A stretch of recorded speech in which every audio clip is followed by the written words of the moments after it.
पिछली बार महाराष्ट्र में शिवसेना ने लोकसभा की 18 सीटें जीती थी, लेकिन तब शिवसेना एकजुट थी।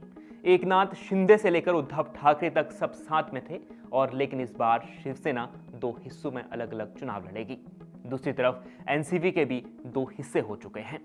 ऐसे में एक और बड़ा चेहरा जो शिवसेना के उस वोट बैंक को प्रभावित करने के लिए एनडीए के साथ आ गया है, जो खुद को बाला साहेब की नीतियों का रखवाला बताता है।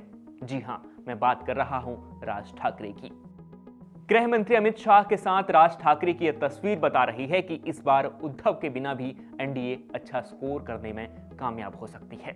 इस बार लोकसभा चुनाव के दौरान महाराष्ट्र में बीजेपी के साथ एकनाथ शिंदे की शिवसेना और अजीत पवार की एनसीपी होगी।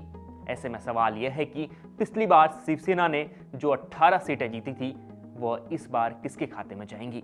उद्धव ठाकरे की शिवसेना की या फिर शिंदे की? अब आपको महाराष्ट्र में 2019 में किसे कितनी सीटें मिली वो बताते हैं। तो पिछले लोकसभा चुनाव में महाराष्ट्र की 48 सीटों में से बीजेपी ने सबसे ज्यादा 23 सीटें जीती थी।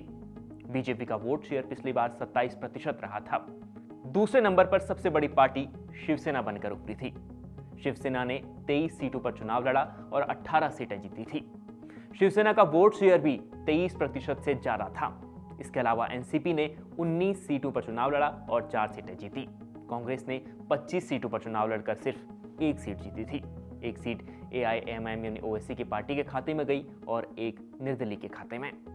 लेकिन इस बार शिवसेना और एनसीपी के दो हिस्से हो चुके हैं।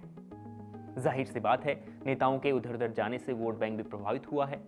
ऐसे में शिवसेना का एक बड़ा धड़ा यानी उद्धव की शिवसेना का बीजेपी से अलग होना और इंडिया अलायंस में शामिल होना वोट शेयर भी प्रभावित कर सकता है और दोनों की सीटें भी प्रभावित हो सकती है। पिछली बार महाराष्ट्र में 5 चरणों में चुनाव हुए थे। भाजपा शिवसेना ने 48 में से 41 सीटें जीती थी, लेकिन इस बार टूट होने से बीजेपी को यहां ज्यादा मेहनत करनी पड़ सकती है। अब ऐसे में राज ठाकरे को साथ लाना बीजेपी के लिए बेहद जरूरी हो गया है। राज ठाकरे, शिंदे वाली शिवसेना और अजीत पवार वाली एनसीपी अगर एक साथ मिलकर चुनाव लड़ते हैं तो यह एनडीए के लिए फायदे का सौदा हो सकता है। लेकिन जो काम अविभाजित शिवसेना ने 2019 में एनडीए के लिए किया था, वो शायद दोहराने में बीजेपी को खूब मशक्कत करनी पड़ सकती है। महाराष्ट्र में इस बार उद्धव की शिवसेना अच्छा प्रदर्शन करेगी या शिंदे की?